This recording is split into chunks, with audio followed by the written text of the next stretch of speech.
Boa noite a todos. É com imensa alegria que nós estamos aqui juntos hoje, rogando a Jesus que nos ampare nesses momentos. Vamos iniciar contando um fato para vocês. 2 jovens se conheceram, interessaram-se um pelo outro, começaram o seu romance e casaram-se. Casaram-se e logo que se instalaram em seu novo lar, ela disse a ele: eu tenho aqui uma caixa, eu vou guardá-la, mas eu quero te pedir uma coisa, não mexa nessa caixa. Ela é minha. Não mexa, por favor. E os anos passaram, já estavam idosos, e ele, logicamente, como era um homem, ele não mexeu na caixa. Porque se fosse ela, eu duvido que não teria mexido, né? Mas ele não mexeu na caixa. Idosos já, ela adoeceu. Adoeceu e sentiu que a passagem estava próxima. Pediu a ele que buscasse a caixa, lhe dizendo onde estava. Pode abrir. E ele então abriu, e o que ele encontrou lá dentro? Ele encontrou 2 bonecas de crochê. 2 bonecas de crochê. E ele, então, perguntou: o que significam essas bonecas de crochê guardadas, né? Então, secretamente, ela disse: é que quando nós estávamos para nos casar, a minha avózinha me chamou e me orientou que toda vez que eu me magoasse com você, eu deveria pegar os instrumentos e fazer uma boneca de crochê. Ele ficou feliz, imagina tantos anos de convivência, e ele só a magoou 2 vezes, né? Muito feliz ele ficou. Mas ele observou do lado que tinha muitos dólares. Muitos dólares. E ele perguntou: mas e esses dólares, o que são? Ela disse assim: é o dinheiro das bonecas que eu fiz e vendi. O dinheiro das bonecas que eu fiz e vendi. Então, com essa história que retrata muito bem a realidade do relacionamento entre os casais, é que nos propomos algumas reflexões sobre a vivência em família. A família, o novo lar, normalmente inicia com a união de 2 seres, através do casamento, e não poucas vezes a instituição familiar apresenta as mais diversas dificuldades.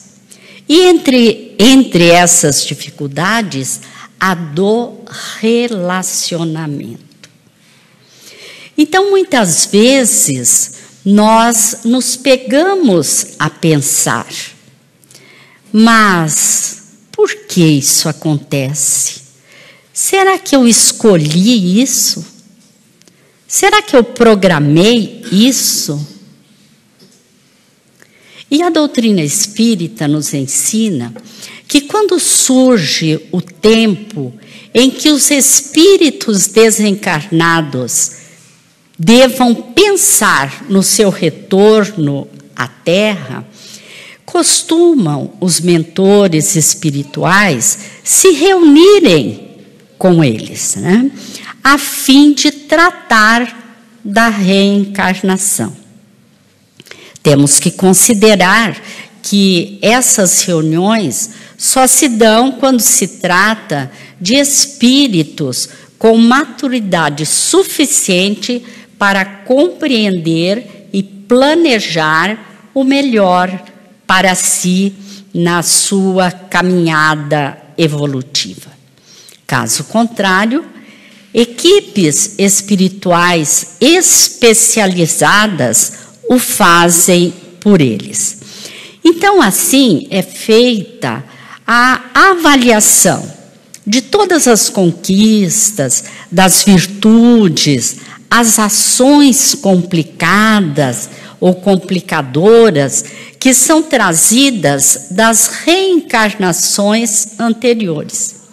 E são identificados os pontos em que fomos exitosos e aqueles em que falhamos, as causas das nossas falhas. São avaliados os caminhos que deveríamos ter seguido e não seguimos.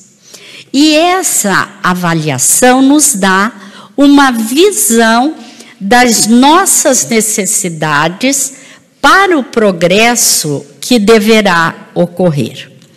E com base nessa avaliação, é programado o retorno à Terra em uma encarnação com o objetivo de evoluirmos através do aprendizado e da oportunidade de refazer aquilo que não ficou bem feito.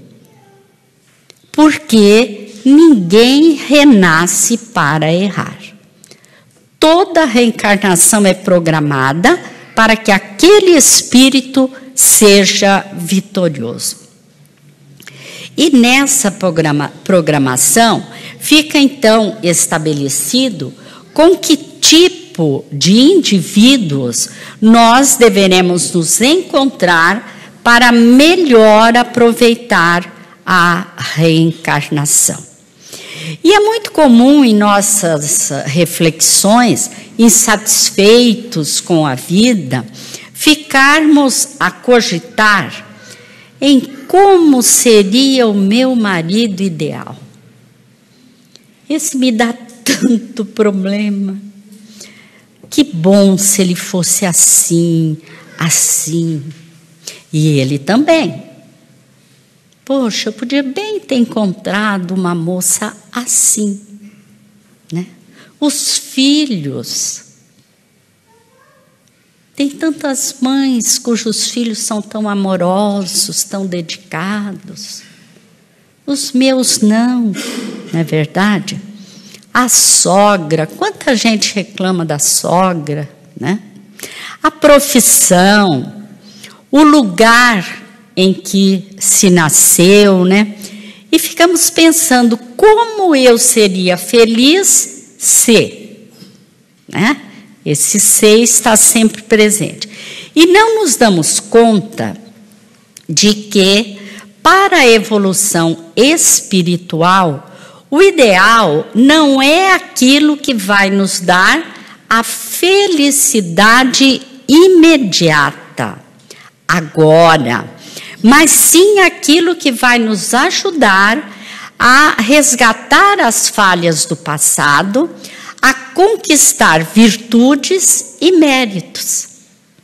Isso é o ideal. Aquilo que nos vai dar condições de evoluir espiritualmente, para sermos felizes no futuro. Porque aquilo que temos no presente é o ideal para o estado em que nós nos encontramos. É o ideal. Quando nós reencarnamos, há alguns pontos que nós delineamos, mas não determinamos. Não determinamos. Porque são situações que nós aceitamos. Mas, movidos pelo livre-arbítrio, nós podemos promover alterações leves ou de forte impacto na estrutura da vida, melhorando ou complicando a nossa situação. E entre as programações está o lar onde nós vamos nascer.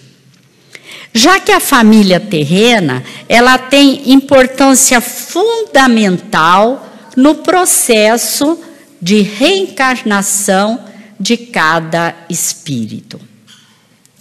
É na família que nós encontraremos o que seja necessário para podar os males do caráter e conquistar as virtudes que faltam. Os filhos chegam à Terra nos braços dos pais que foram acertados no invisível pelos mentores espirituais, responsáveis pela sua tela. Salvo os inúmeros casos em que a invigilância e a promiscuidade sexual atraem entidades que se miscuem nas programações reencarnatórias de indivíduos irresponsáveis que contraem compromissos que muitas vezes não lhes cabia, caso tivesse pautado a sua existência de um modo mais nobre, com mais responsabilidade.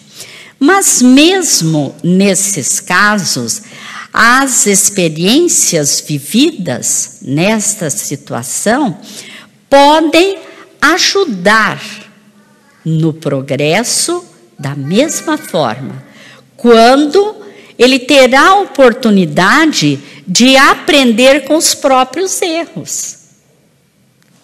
Se ele compreender a situação e procurar viver da melhor forma possível. Porque toda experiência bem vivida acarreta progresso. Toda experiência vivida. Mesmo nesses casos, então, há uma possibilidade de progresso. Então, conforme as necessidades, o espírito é preparado para renascer numa determinada família, cujas características melhor o atendam em termos biológicos, as suas necessidades biológicas, sociais, econômicas e morais. Aquela que melhor atenda. Então, nós vemos que, diante disso, são programadas também as profissões que nós devemos exercer, em que área nós poderemos ser mais úteis, conforme os conhecimentos adquiridos e a lei de causa e efeito. O tipo e época da morte, de acordo com as necessidades expiatórias ou provacionais, o casamento, como já nos referimos, ou o não casamento. Porque há pessoas que, em determinada existência, nascem para tarefas ou provas que não incluem a formação de uma nova família. Então, cada alma que chega à Terra através da reencarnação é portadora de um conjunto de necessidades e compromissos a serem atendidos. E onde quer que ela se encontre, se deparará com outra pessoa ou com outras pessoas com elementos internos capazes de lhe auxiliar no atendimento ao seu programa de evolução, em nome da lei de afinidade que regula as relações humanas, sendo, na maioria das vezes, resultado de vivências e compromissos assumidos em existências passadas. Desta forma, o resgate das falhas, a reparação dos males causados, determinam a necessidade do reencontro, da vivência em comum, para que no dia a dia sejam aparadas as arestas, haja o perdão, desenvolva o amor. Isso não só entre esposo e esposa, mas na família, entre os amigos, nos ambientes onde nós trabalhamos, nos locais que nós frequentamos, uma casa espírita, por exemplo. Será que numa casa espírita todo mundo se ama de paixão, ninguém tem atrito com ninguém, ninguém discorda de ninguém? Não, não é assim. Mas nós estamos aqui exatamente para superar esses desgastes que nós já tivemos. Então, nós temos que considerar que para cada alma encarnada, há diversas outras em grau evolutivo tal que permitirá seja atendida a programação que a enviou à reencarnação. É por isso que cônjuges que se desvinculam pela desencarnação ou por uma separação, muitas vezes encontram outros parceiros tão ou mais especiais do que o anterior. Havendo muitos que vivem até em melhores condições afetivo-emocional nessa segunda relação. Porque não é só um espírito que tem aquela condição. Então, é de se lembrar que todo compromisso assumido deve ser levado até o fim, né? A doutrina espírita nos orienta com relação a divórcio, né? Que ele é aceitável quando permanecer junto causará maior mal do que a separação. São situações vivenciadas, né? Então, é o bom senso que o casal tem que ter. Assim, nós vemos que não há, no plano de Deus, determinações conjugais fechadas, as chamadas almas gêmeas, a metade e a outra metade, né?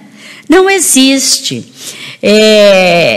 O que há são espíritos afins, que têm compromissos comuns.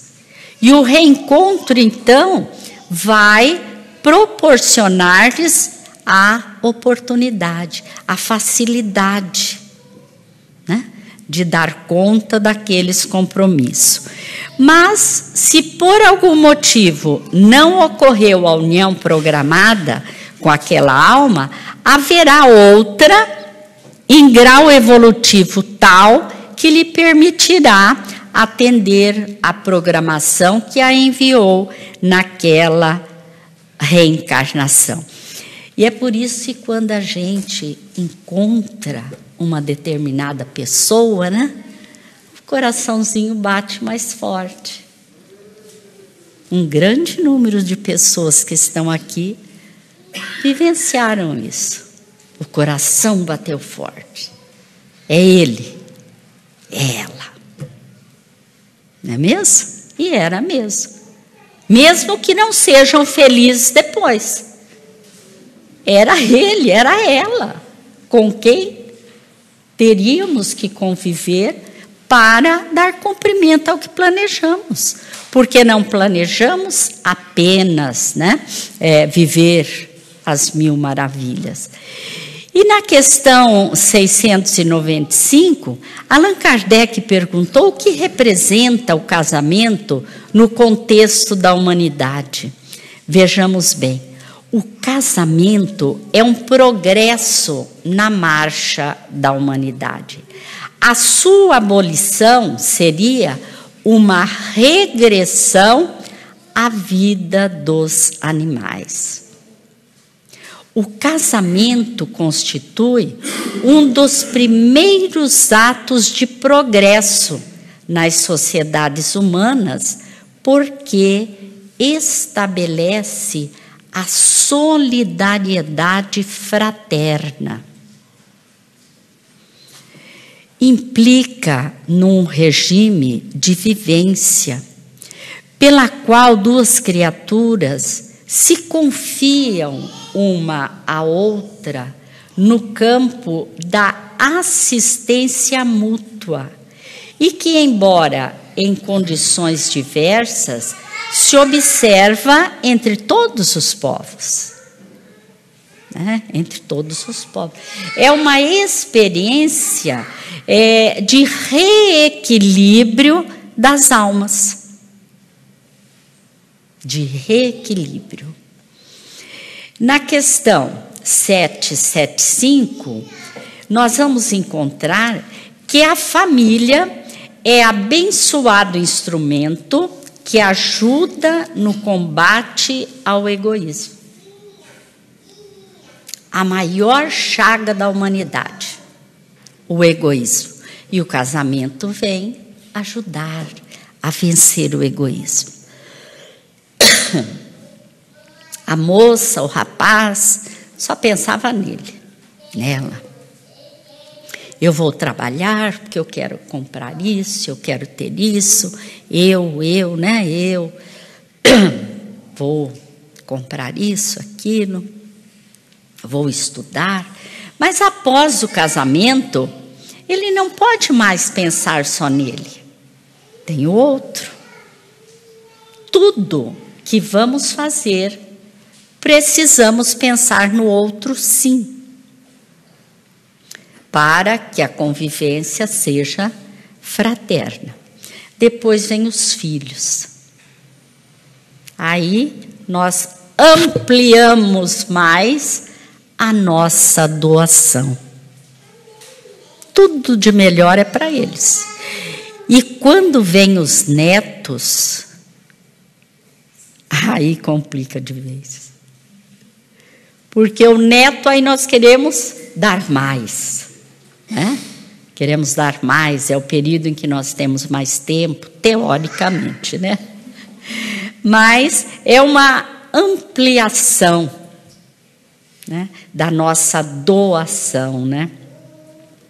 E então, é graças ao esforço da convivência com 2, 4, 10 pessoas na relação doméstica que cada indivíduo adquire elementos para, no futuro, compreender, cooperar e amar toda a imensa família universal. Nós vamos ampliando os laços afetivos. Quando nós retornarmos ao plano espiritual, nós vamos encontrar outra família com quem já desenvolvemos os laços afetivos. E no futuro, o amor será universal. Não será mais o marido de esposa, né? Não será mais o amor, o afeto de esposa, de mãe, de pai, né? Como Jesus. Jesus não teve esposa, não teve filhos, mas foi quem mais, o Espírito que mais amou até agora, conforme o nosso conhecimento, né? E então o casamento é um reencontro de almas. Por isso, nós vamos ter alguns tipos de casamento. Martins Peralva, né, o escritor espírita, ele classificou 5 tipos de casamentos, nós vamos rapidamente passar por eles, que são os casamentos acidentais. Que casamentos são eles? Aqueles que acontecem em consequência de relacionamentos irresponsáveis, que se caracterizam pela falta de ligação afetiva. A aproximação se dá através de impulsos inferiores do casal e o relacionamento é desprovido desse afeto, desse vínculo necessário, né? São casamentos que podem até dar certo. Por quê? Porque é possível que os cônjuges se adaptem um ao outro, consolidando no tempo uma união sólida. Desenvolvam o afeto, desenvolvam o amor e terem novos reencontros no futuro. Aí ele fala do casamento provacional. É o encontro de almas inferiorizadas que, por haverem contraído débitos kármicos mútuos, a providência divina utiliza-se da união conjugal para o necessário ressarcimento, o reajustamento necessário ao crescimento espiritual. E estes casamentos são os mais frequentes. Essas uniões ocorrem a fim de que, pelo convívio diário, seja exercida a fraternidade, sejam desenvolvidos sentimentos positivos, respeito, afeto um pelo outro. E o Espiritismo tem ajudado muito no reajuste, no suporte para esse tipo de família, quando o Espiritismo acaba com a morte, fala da continuidade da vida, da anterioridade da vida, dos compromissos assumidos, da necessidade do crescimento, né? Mas temos também os casamentos sacrificiais. Eles são raros e se caracterizam pelo encontro de uma alma iluminada com uma alma inferiorizada, tendo por fim reconduzi-la ao bem. A anterior são espíritos mais ou menos no mesmo estágio, né? Mas os sacrificiais, como a própria palavra indica, é um casamento de sacrifício para um dos cônjuges, de sacrifício.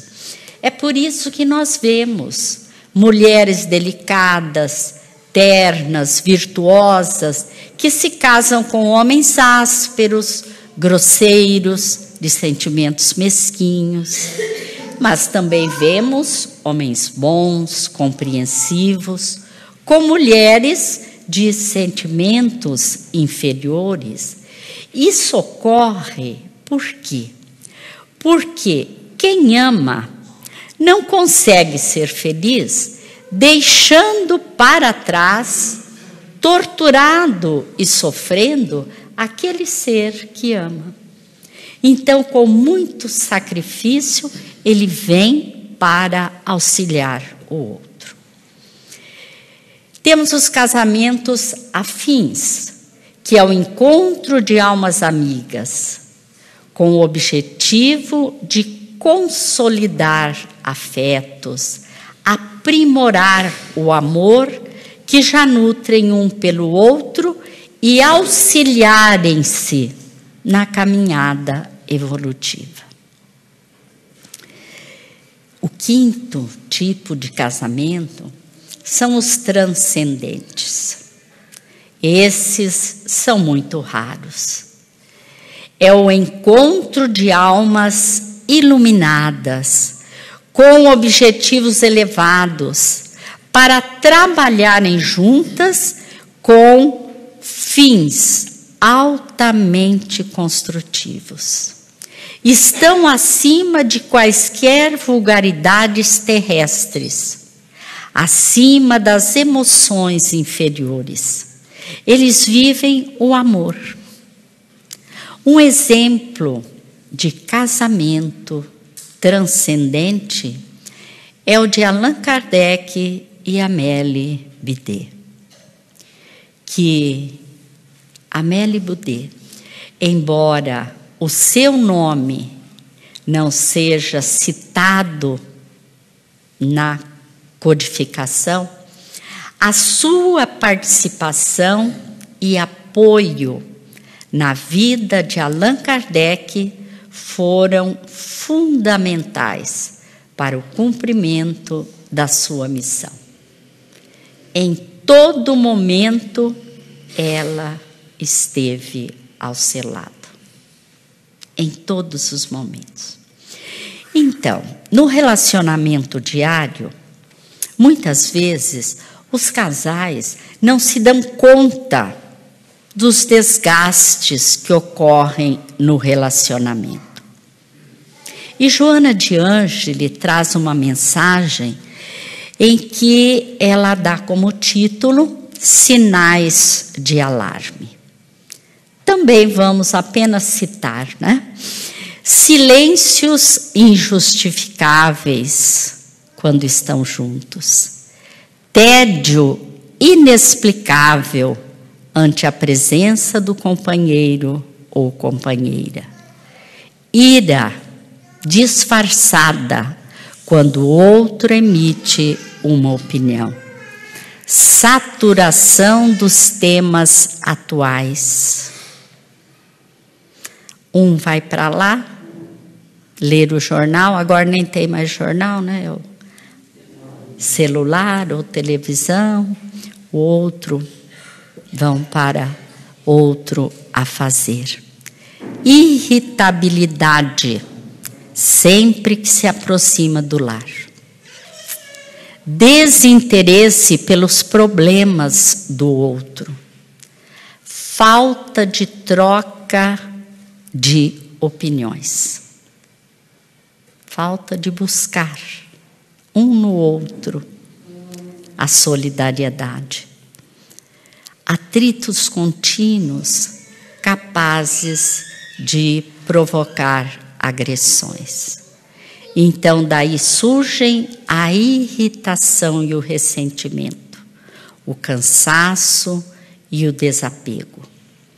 E os nossos relacionamentos são mantidos normalmente por meio da palavra, do diálogo, quando através dele nós somos consolados, somos amados ou somos feridos, agredidos.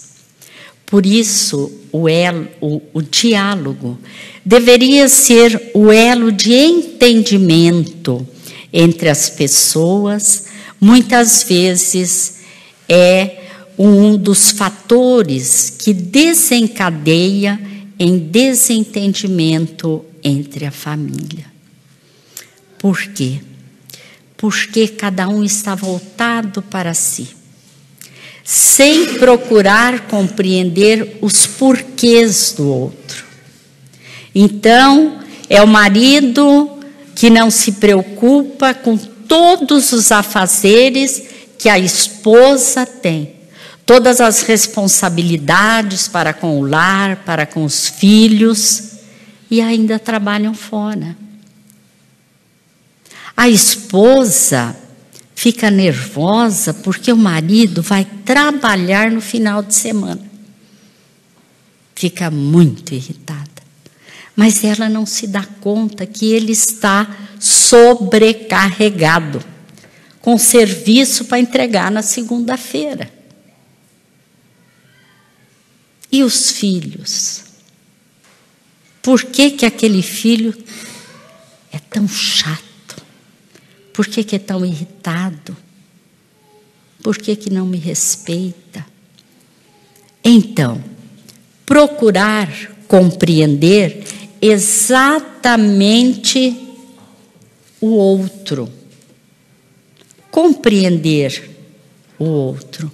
Então, é por não conseguirmos ver o mundo do ponto de vista da outra pessoa, é que nós precisamos encontrar modos de conversar uns com os outros para compartilhar os pontos de vista e chegar a soluções, ou pelo menos a acordos, né? Chegar a acordos. Débora Tannen, escritora não espírita, tem um livro muito interessante que tem o título Eu Só Estou Dizendo Isso Porque Gosto de Você. Esse livro é resultado de uma pesquisa que ela fez quando ela instalou microfones em várias residências, né? Logicamente, deve ter pedido autorização, foi uma pesquisa. E quando ela recolheu esses aparelhos, ela fez um levantamento dos relacionamentos, né? E ela narra um fato muito interessante quando ela chama a atenção para a mensagem e a metamensagem que estão presentes nos diálogos. A mensagem é o sentido das palavras e das frases faladas. E a metamensagem significa além da mensagem. A metamensagem é uma reflexão crítica sobre algo que foi enunciado. É o significado não dito, pelo menos com tantas palavras, mas que o interlocutor deduz, que ele tira as suas conclusões daquele contexto, né? Então, a mensagem é o significado da palavra. E a metamensagem é o significado do coração, que dispara a emoção e a reação, não a ação, que a ação é raciocinada, a reação não. E ela cita, por exemplo, um casal que se prepararam, né? A mulher com certeza se arrumou muito, né? Para irem jantar juntos. Chegaram ao restaurante com o cardápio à mão e ele disse: vou pedir um filé. E ela pergunta: você viu que também tem salmão? E ele, de uma forma não muito elegante, protestou: será que dá para você parar de criticar o que eu como? Ela se sentiu magoada e disse: eu não critiquei, só mostrei algo no cardápio que achei que você gostaria. Será que eu não posso nem abrir a boca?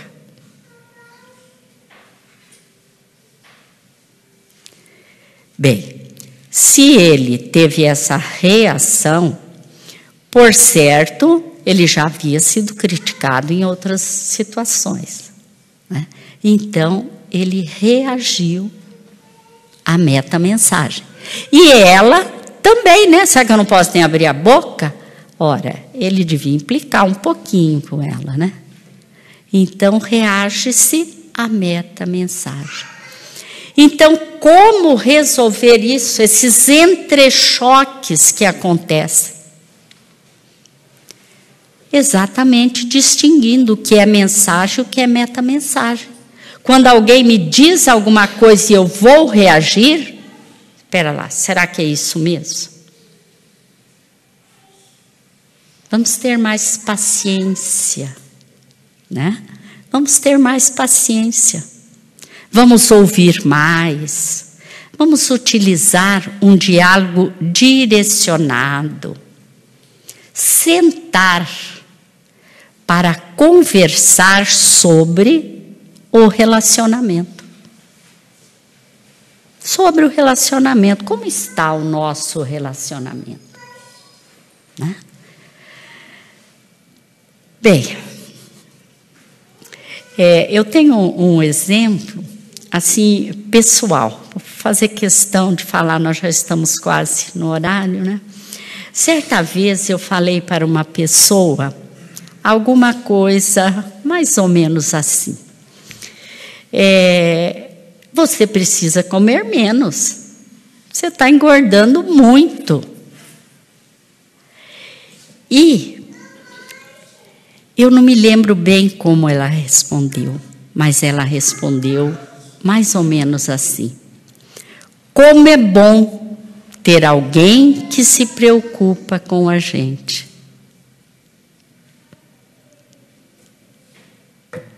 Uma resposta amorosa. Ele compreendeu a mensagem da pessoa, né? Ele compreendeu a minha mensagem. Mas nem sempre nós agimos assim. Quantas vezes dizemos: isso não é da sua conta, né? No diálogo do restaurante, ele podia ter entendido que ela estava preocupada que ele escolhesse o melhor prato, né? Mas não foi esse o entendimento, porque nós estamos sempre de prevenção com o nosso próximo, né?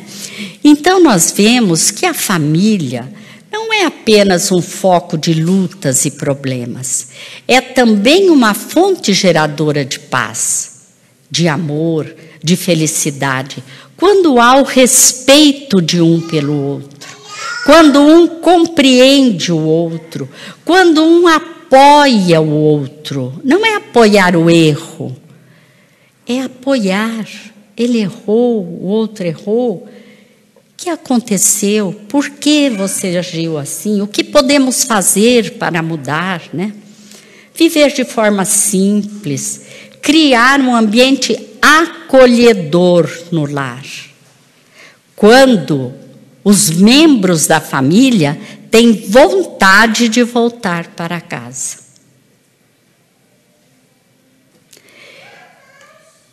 Algo fundamental, já foi comentado aqui no início: a oração no lar. Aquele momento em que nos reunimos, em que oramos juntos, em que nos unimos em vibrações, em que buscamos trazer Jesus para o nosso lar, de coração aberto, com sentimento, vibrando um pelo outro.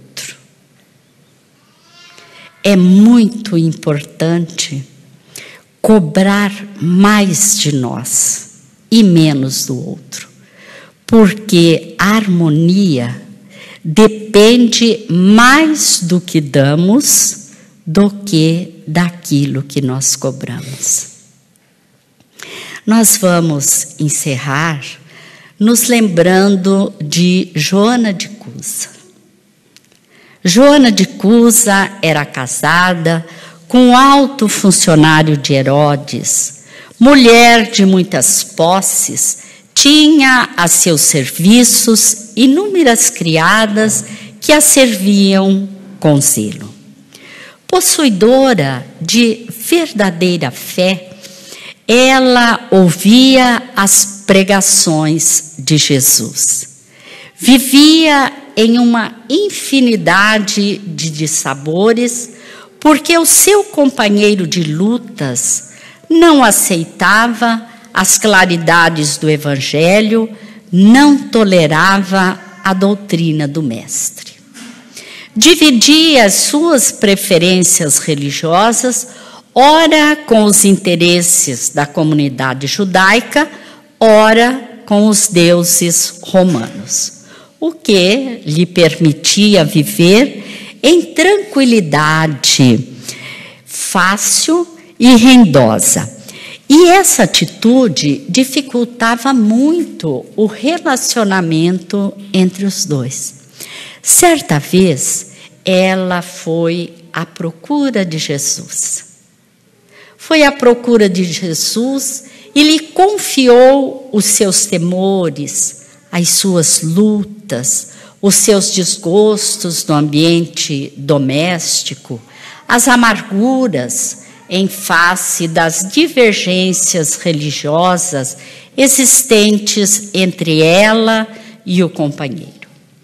Jesus, então, a orienta, recomendando que volte ao lar e ame o seu companheiro cada vez mais, já que não se encontraria ligada a ele se não houvesse uma razão. Que o ame como o material divino que o céu colocou em suas mãos para que talhe uma obra de vida, sabedoria e amor. Que deveria, pelo Evangelho, amá-lo ainda mais, pois os sãos não precisam de médico. E ele lhe recomenda: volta ao lar e ama o teu companheiro. Vai, filha, sê fiel. A partir daquele dia, ela manteve a resignação e o trabalho.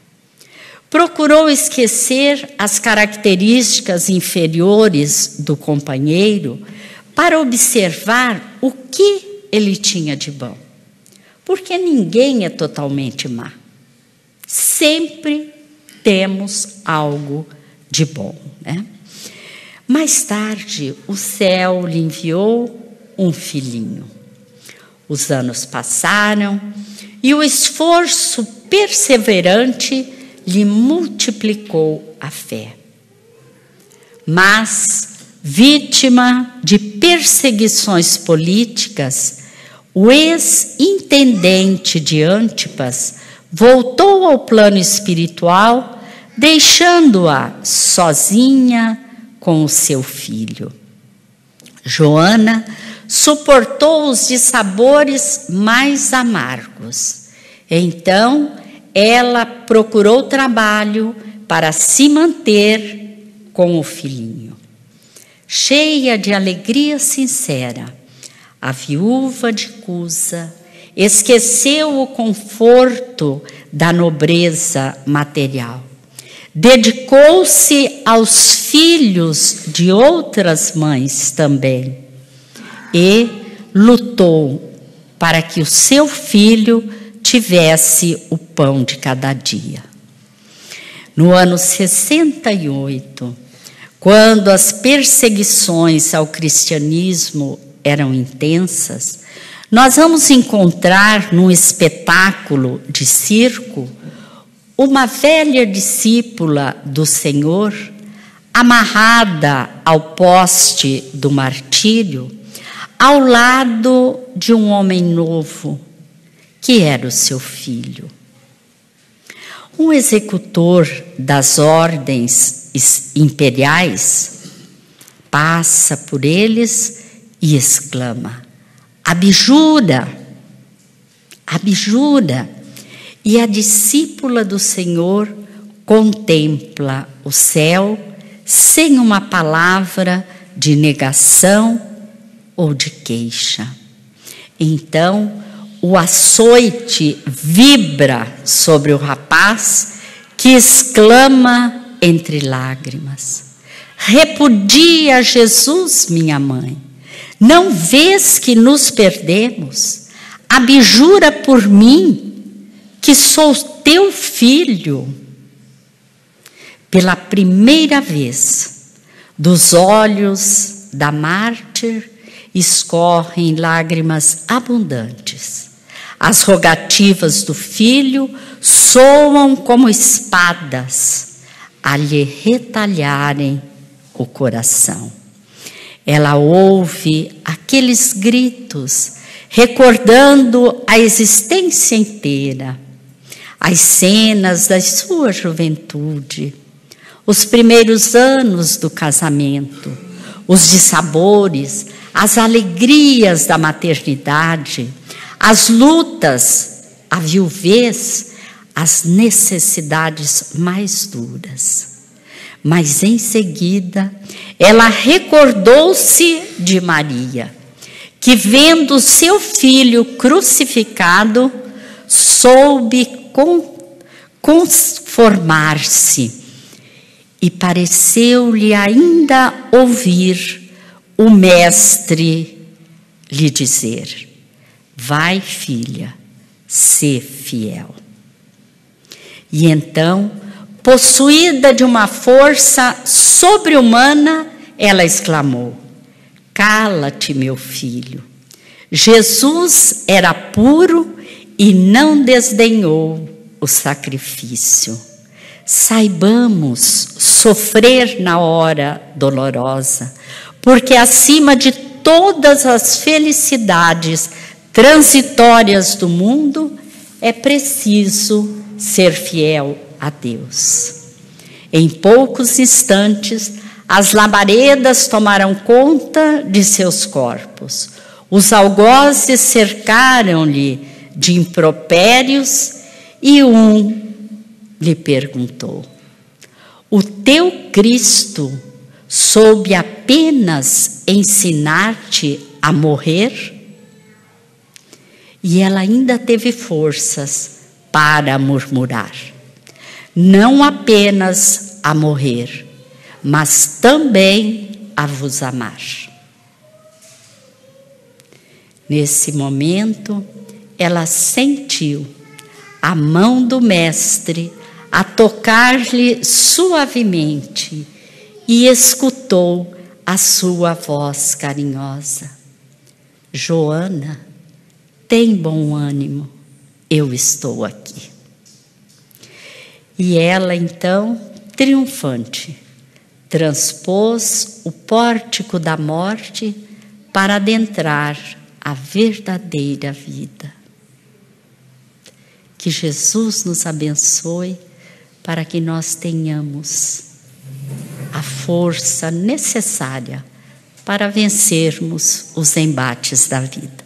Muita paz a todos. Muito obrigada.